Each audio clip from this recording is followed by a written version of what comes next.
Bonjour YouTube et bienvenue dans cette nouvelle vidéo, j'espère que vous allez bien et aujourd'hui on se retrouve pour le troisième jour de ce calendrier de l'Avent et aujourd'hui, comme vous l'avez vu dans le titre, c'est de nouveau une affaire criminelle qu'on va traiter. Aujourd'hui on va parler tout simplement de la tuerie Covina qui a été commise par Bruce Pardo, un homme de 45 ans. Si cette vidéo vous plaît, n'hésitez pas à mettre un petit j'aime et à commenter, ça fait toujours plaisir. Et on va avec la suite, tout de suite. Bruce Pardo, c'est un homme qui est diplômé de Polytechnique et c'est en 2004 qu'il rencontre Sylvia Ortega qui deviendra en 2006 sa femme. Il se marie donc en 2006 mais très vite il se sépare après que Bruce ait refusé d'avoir un compte en commun. Il s'attendait à ce que Sylvia s'occupe de ses 3 enfants et assume en fait tout le foyer. En juin 2008, il se voit devoir payer 1785 $ par mois de pension alimentaire. Et en juillet, Bruce est licencié et donc la pension est suspendue pour difficultés professionnelles. Le couple est bel et bien séparé après environ 2 ans de mariage. Ce qui aurait fait capoter le mariage, donc en plus du fait qu'il aurait refusé d'ouvrir un compte commun, c'est tout simplement qu'il lui aurait caché un enfant handicapé qu'il aurait eu d'une précédente union. Et en plus de ça, Bruce ne subvenait pas aux besoins donc, de ce fils qui a vu un accident de piscine et donc Bruce ne subviendrait pas à ses besoins et n'enverrait non plus pas d'argent pour ses autres enfants et son ex-femme. Bruce Pardo doit donc payer 10 000 $ pendant le divorce à Sylvia et il s'était d'ailleurs plaint au tribunal que Sylvia dépensait cet argent de manière complètement irresponsable puisqu'elle vivait encore chez ses parents et dépensait son argent dans des produits de luxe comme des sacs, des voyages ou d'autres choses comme ça. Et donc les faits se déroulent le 24 décembre 2008. Vers 23h30, un homme déguisé en Père Noël sonne chez les parents de Sylvia Ortega qui sont donc Joseph et Alicia, et donc ils vivent dans une maison du quartier de Covina à 40 km de Los Angeles.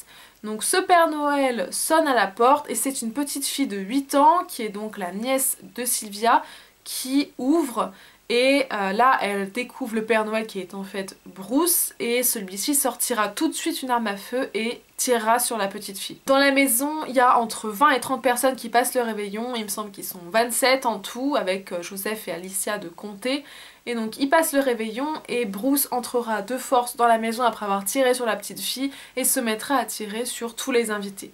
Tout le monde essaie de s'échapper en courant de la maison, mais certains n'ont pas cette chance. Un témoin qui était sur place donc arrive à s'échapper et prévient la police immédiatement, la police qui entend même en fond les coups de feu. Donc une fois qu'ils arrivent sur place, la police retrouvera 9 corps dans la maison qui a été entièrement brûlée par Bruce.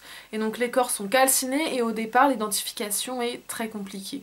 Mais très vite on découvre bien entendu l'identité de ces victimes. Bon, le premier suspect bien sûr c'est Bruce Pardo, ils ne mettent pas très longtemps à le deviner, il a 45 ans et il a quitté la maison après y avoir mis le feu. Les rescapés eux ont fui la maison et se sont réfugiés chez les voisins. Les pompiers ne viendront au bout du feu que Bruce a allumé qu'à 1h30 du matin, soit 2 heures après le début du drame, et la maison en sortira complètement détruite. Pendant ce temps, Bruce lui a quitté la maison et il s'est dirigé chez son frère qui habite à 65 km de là à Sylmar et il se suicidera chez lui en se tirant une balle dans la tête.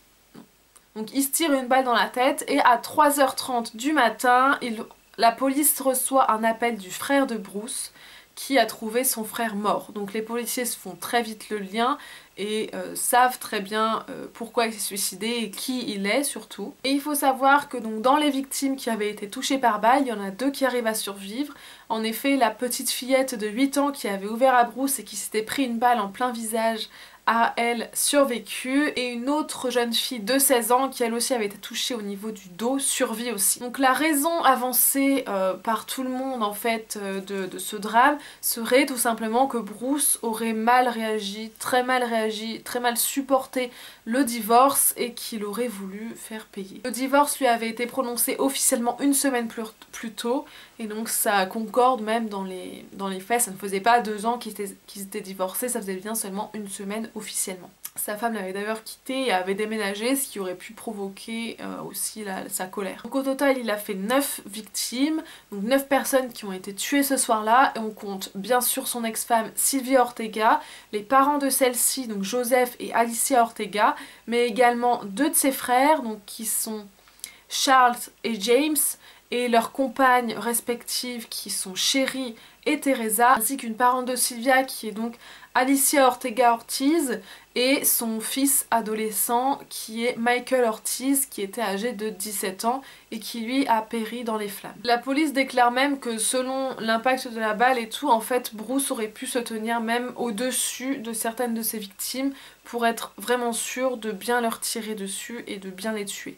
En effet, ses principales cibles c'était son ex-femme et ses beaux-parents. Donc on suppose que ce sont ses victimes sur lesquelles il s'est vraiment acharné. Selon certaines personnes, il aurait aussi voulu tuer sa propre mère qui aurait selon lui pris le parti de sa femme lors du divorce et donc il lui en voulait beaucoup, mais celle-ci était absente ce soir-là puisqu'elle était tout simplement malade. On constatera aussi plus tard que devant le cabinet de l'avocat de son ex-femme Sylvia Ortega, il y avait une voiture que Bruce avait louée et donc on suppose qu'il envisageait probablement de tuer cet avocat. Au domicile de Bruce Pardo, on trouvera 4 armes à feu et un bidon d'essence qu'il avait acheté sur internet. Et dans sa voiture, on trouve 17 000 $ en liquide et un billet pour le Canada, chose qu'il n'a bien sûr pas eu le temps de faire puisqu'il s'est suicidé bien avant. Bruce, ce qui est très surprenant, c'était qu'il était connu comme un homme très calme, très souriant, tout le monde l'appréciait globalement. Et il était même présent à la messe de Noël quelques heures seulement avant le drame, où il s'est rendu après et voilà. Cette tuerie finalement elle laisse derrière elle 16 orphelins qui ont perdu donc leurs parents. C'est une tragédie qui a été rendue possible seulement par la folie d'un seul homme. C'est la fin de cette vidéo, j'espère qu'elle vous aura plu. N'hésitez pas à me dire dans les commentaires ce que vous avez pensé de cette affaire. Abonnez-vous et lâchez un petit j'aime si vous avez apprécié. Et moi je vous retrouve demain pour une autre vidéo du calendrier de l'Avent. Bisous!